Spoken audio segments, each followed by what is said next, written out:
We've been spotlighting a little more children's entertainment on the show the past year, and it's been very interesting revisiting some of these characters. For instance, I had forgotten that Winnie the Pooh had such a high body count, and he's much taller than I remembered too. Apparently that's the case with all the Disney characters now, as once upon a time, I would have thought it would have been out of character for Mickey Mouse to slash a group of people who are hanging out in an arcade. Yes, the Mousetrap surprisingly isn't the same universe as the Winnie the Pooh Blood and Honey series, as this one comes from Gravitas Pictures, the distributors behind Grizzly 2, just as Walt would have wanted. But this is in the genre of public domain horror films. Not that the movie is public domain, but like how Blood and Honey came about because of Winnie the Pooh going into the public domain, this movie was announced on January 1st, 2024, the very day that the Steamboat Willie version of Mickey went copyright free. And this isn't even the only movie that was announced either, as we're also going to be getting Screamboat from the producers of Terrifier 2. This one, however, comes from director Jamie Bailey and written by Simon Phillips, who also plays the killer Mickey. Phillips will do for Mickey what he did for Santa. He also played a killer Santa in The Nights Before Christmas. This writing and directing team also brought us this year's What Lurks Beneath, a generic title, but the poster says a lot. What Lurks Beneath? A freaking submarine! How did that get there? Forget Jaws, this looks like a horror version of the opening scene from 1941. You know that a horror movie is gonna be extreme when it comes with a disclaimer.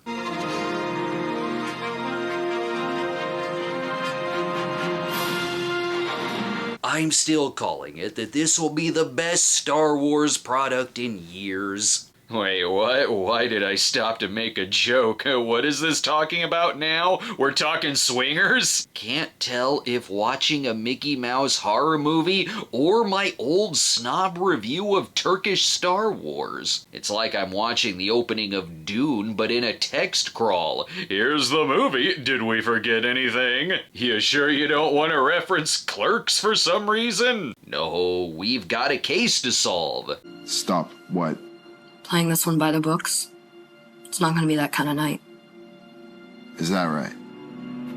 Bet your ass it is. You should also be concerned with the lighting. It looks like they've hauled in the ghost from The Ring for questioning. I guess something terrible has happened in which she is the only survivor. Spoiler alert. This is gonna be one of those flashback horror movies, isn't it? Start from the beginning. Okay. No, that's too far back. Skip ahead to Mickey and the Beanstalk. I know that one far better than Steamboat Willie. They're gonna pad this out with the cartoon too, aren't they?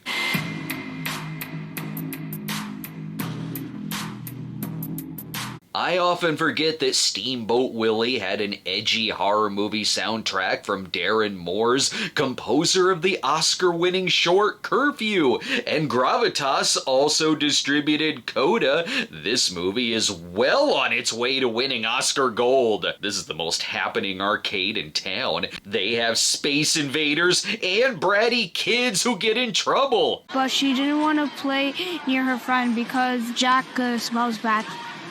But I don't even like Jack. Keep my son's name out of your bastard mouth! This poor kid has to read his insults. Don't you get it? You need to date someone your own age, loser. Oh, did I read those lines correctly? You sure did, you little scamp. This was filmed at the Fun Haven Arcade in Ottawa, so come for the far too sober air hockey and stay for the blue lighting in case a laser tag battle erupts, and for sitcom-like banter about manager Tim's age. You know what? It was a simpler time. The younglings respected their elders. Well, that was then. This is now, Grandpa. I'm the writer and I also play the killer. Show me some respect. So they have to stay overtime to do what? Not clean the slush machine. Come on, I know it's been a long day, ladies, but I'll tell you what, you don't have to clean the slush machine. We're supposed to clean the slush machine? Okay, so far this movie is only getting points for not being as bad as Yoga Hosers. This place seems alright. It has its own screening room, filled with recognizable public domain posters, and a cartoon collection featuring only Steamboat Willie. I'd be less creeped out if Tim was watching some kind of snuff film, who sits alone with a scotch and only watches Steamboat Willie. You're being weird! This is the setup you make when you spend an evening alone watching blood-sucking freaks. Finish your drink fast, the cartoon is only 7 minutes. It takes longer to set up your little viewing area. This ghost has to work quick. Crap, it caused post-production sparks. This follows the old horror movie rule that if something gets wet, it will bring an evil thing to life. Do you want to see me?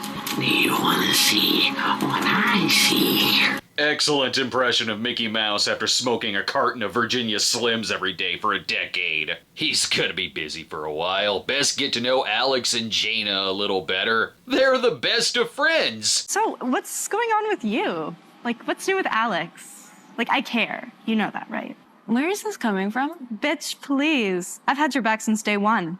I know everything there is to know about Alex. I don't believe you two have known each other longer than 5 minutes. It's already got something in common with the Jagged Edge movies, such as scenes where the dialogue goes on far too long to get it to 80 minutes. Please, break it up with a montage.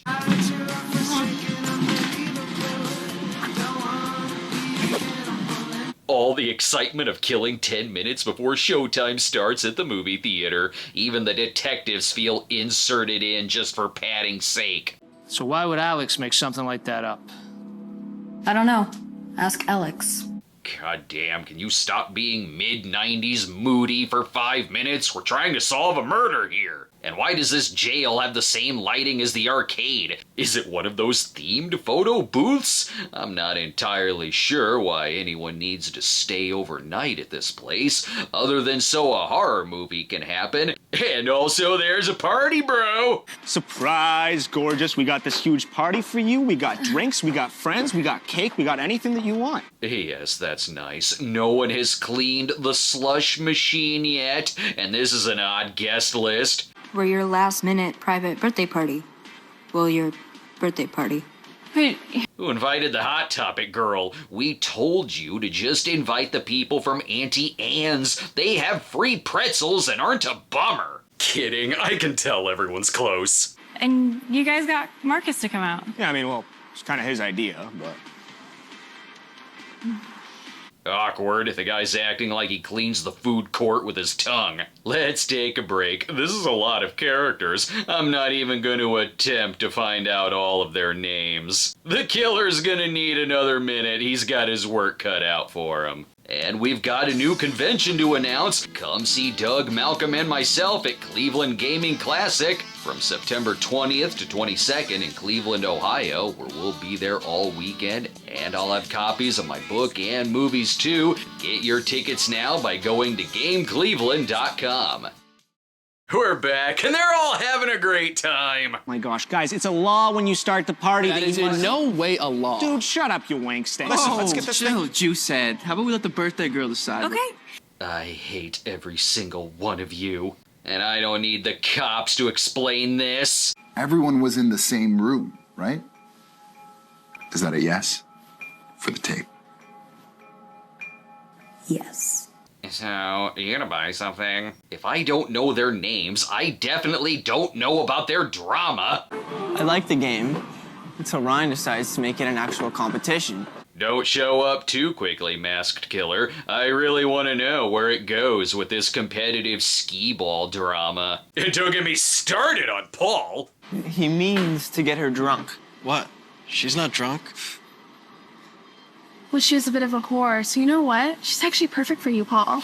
It's at this point they've given up on making anyone likable, so they just have them quote other movies. Like if he was in a horror movie, you'd never say, "I'll be right back." Because then you don't. And don't forget the other rule, if you quote lines from Scream to sound original, it will definitely be in a bad VOD movie. And nothing has happened. Why are we cutting to the cops again? You feel a little obstructive. Funny, because I'm trying to tell you what happened and you keep stopping me.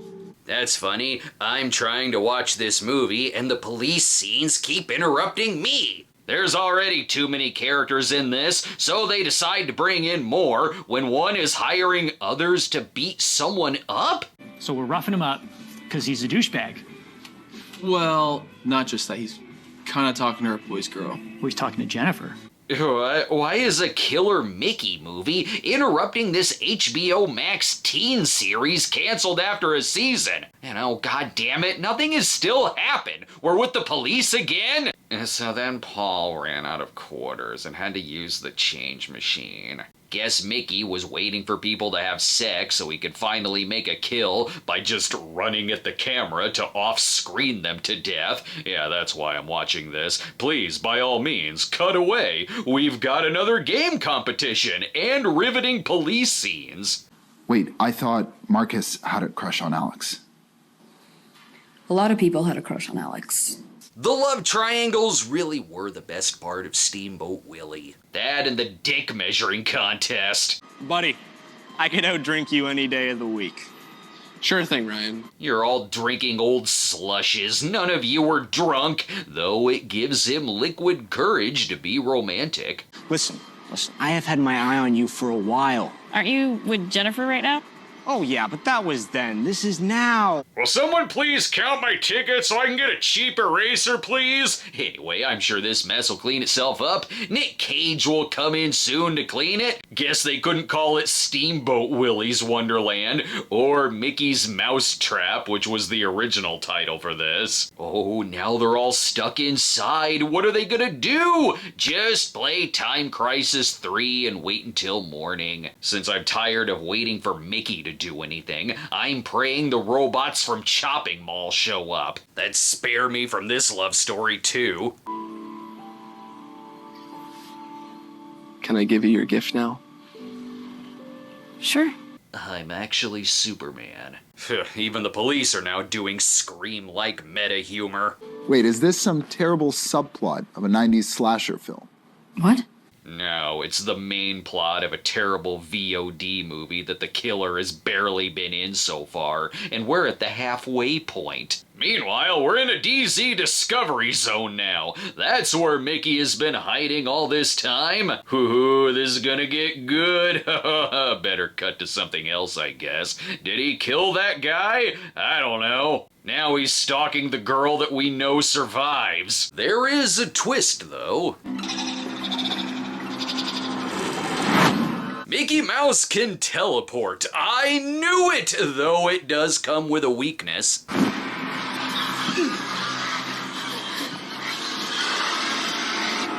A weakness for flashing lights. Just teleport away from it. He got a sweet jersey out of it, though. Must be from one of those classic Mickey shorts where he becomes a hockey player and nothing happens. The movie has to put on virtual reality in order for something to happen. Wow, this game she's playing is action-packed. Stick to this, since we can't get the rights to Mickey's Great Circus Mystery. I sure am glad he's giving her her birthday surprise. Is it gonna be food? It better be, or they'll be thrown out for not eating like the sign says. Is this? Yes, it is. No way. This is every sour candy from around the world. He filled a bunch of cups with Sour Patch Kids and stuck flags in them. Guess it worked, though. Ask me out. What? Ask me out. Okay. You want to go suck earthworms out of the mud with our mouths? He's very dependable. When they're informed there's a killer on the loose, she springs into action to make sure he stays put. I'm gonna go to the office. I'm gonna turn off the music, switch on the light. Good plan.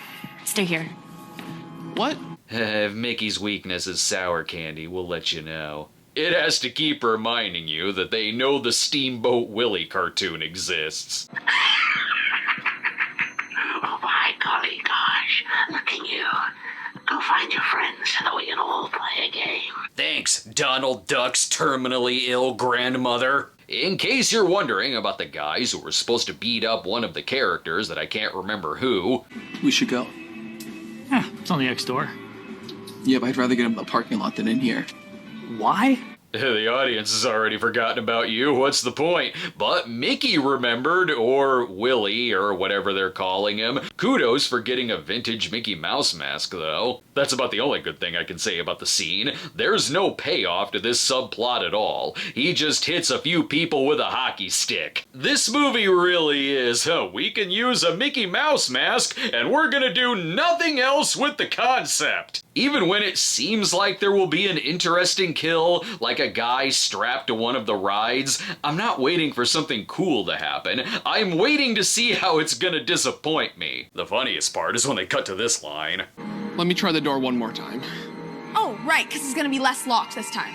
I kinda like that line. Better than the ride death that isn't a death and isn't much of a ride. He strapped him in to, I don't know, make him a little nauseous, then he gets out and leaves.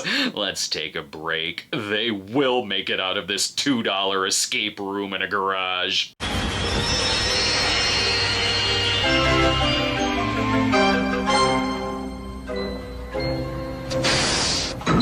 We're back. Have they come up with a plan, or are they just referencing tropes again? Wait, no. We all go together.